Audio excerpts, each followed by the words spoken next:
इंदौर में कांग्रेस नेता बाला बच्चन ने प्रदेश सरकार की युवा नीति को लेकर निशाना साधा है। मीडिया से चर्चा करते हुए बाला बच्चन ने शिवराज सरकार पर गंभीर आरोप लगाए हैं। बाला बच्चन का कहना है कि शिवराज सरकार के रहते हुए 10,000 से अधिक छात्र और 7,000 से अधिक बेरोजगार युवाओं ने आत्महत्या की है। मध्य प्रदेश में इस साल होने वाले विधानसभा चुनाव को लेकर लगातार राजनीतिक पार्टियां कमर कस चुकी हैं। इसी कड़ी में गुरुवार को कांग्रेस के पूर्व गृह मंत्री बाला बच्चन ने इंदौर प्रेस क्लब में आयोजित प्रेस कॉन्फ्रेंस में शिवराज सरकार की भ्रष्टाचार व नाकामियों से मीडिया को रूबरू कराया है। बाला बच्चन ने कहा है कि शिवराज सरकार में बेरोजगारी के चलते युवा आत्महत्या कर रहे हैं। शिवराज सरकार की युवा नीति को लेकर कहा कि 18 साल में युवाओं के संबंध में नीति का मूल्यांकन किया है, उसमें शिवराज सरकार पूरी तरह से फेल रही है। उन्होंने कहा कि 2004 में जो व्यापम घोटाला भाजपा सरकार में हुआ था, जिसमें 50 लोग अब इस दुनिया से चले गए हैं, लेकिन जनता ने आने वाले 2023 विधानसभा चुनाव में भाजपा को सबक सिखाने का फैसला किया है।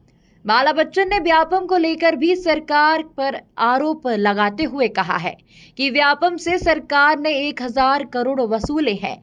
शिवराज सरकार युवा नीति नहीं बना रही है, युवाओं की दुर्गति की नीति बना रही है।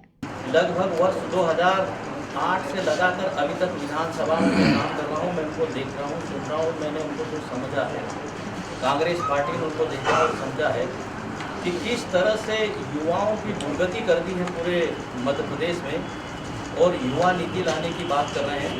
तो मैं समझता हूँ कि शिवराज सिंह जी की सरकार की युवाओं से संबंधित नीति का और नीयत का मूल्यांकन होना चाहिए और उस मूल्यांकन में पूरी तरह से वो फेल है।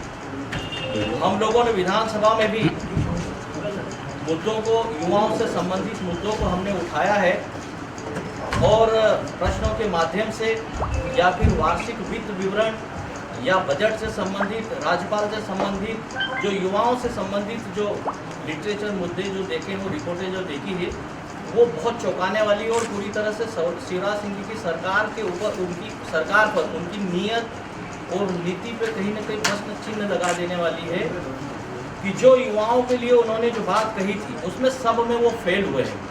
सबसे बड़ी बात मैं आप लोगों को बताना चाहता हूँ कि 2004 में जो व्यापम घोटाला हुआ है, व्यापम घोटाले ने पूरे प्रदेश और देश में, मैं समझता हूँ कि दुनिया में हम लोगों को शर्मसार कर दिया है।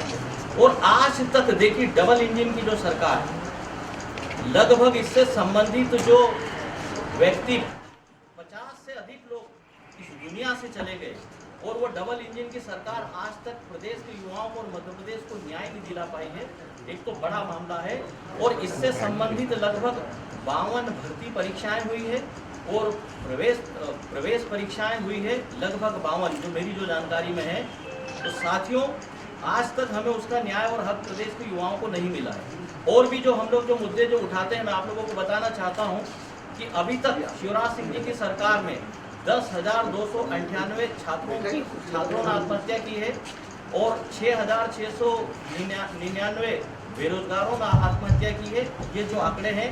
और जहां तक बेरोजगारों की संख्या है, व्यापम परीक्षा ने बेरोजगारों की जेब से भी लगभग 1,000 करोड़ रुपए निकाल लिए और उसमें से 455 करोड़ रुपए की इन्होंने एफडी कर दी है। तो कहीं भी युवाओं को छलने और ठगने में, युवाओं की बेरोजगारी को और बढ़ाने में कहीं पर भी इन्होंने कसर नहीं छोड़ी है। जहां तक मेरी जानकारी में है कि लगभग 70 लाख ऐसे जो युवा है जो उच्च शिक्षा से वंचित हो गए हैं। ये तमाम बातें हैं और आज युवा नीति लाने की बात कर रहे हैं, युवा नीति लॉन्च करने की बात कर रहे हैं, तो सब जगह फेल है क्योंकि उनकी नीति सही नहीं है और उस मूल्यांकन में पूरी तरह से फेल है। इंदौर से अजहर शेख की रिपोर्ट।